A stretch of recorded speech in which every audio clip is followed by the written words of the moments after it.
Und ja, man kennt das oft, dass man nicht genug Zeit für seinen Patienten hat. Wie sieht das jetzt in der Intensivpflege Also aus? ich habe in deiner Einrichtung? Hast du genug Zeit? Ich habe alle Zeit meines Lebens für Ja, meine wie Patienten. geht das denn? Also die anderen Menschen haben nicht genug Zeit und wieso hast du so viel Zeit? Was Ich ist habe halt anders? Zeit, weil ich 2 Patienten nur Aha, habe. du betreust dann nur 2 Patienten.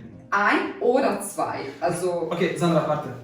Du hast dann 15 bis 17 freie Tage im Monat. Ja, du verdienst genug Geld, um in Hamburg Miete sich leisten zu können, gut leben zu können, nebenbei noch Studiengänge finanzieren zu können und du sagst noch, du hast noch nur zwei Patienten. Ja? genau, das habe ich. Also Pflege in Deutschland, so geht's auch.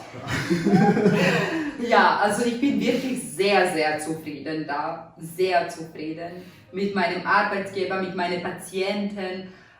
Ich betreue gleiche Patienten, also ich kenne schon deren Gewohnheiten und alles, was die mögen oder nicht mögen. Und das ist viel einfacher dann zu arbeiten, wenn man Gewohnheiten von Patienten kennt.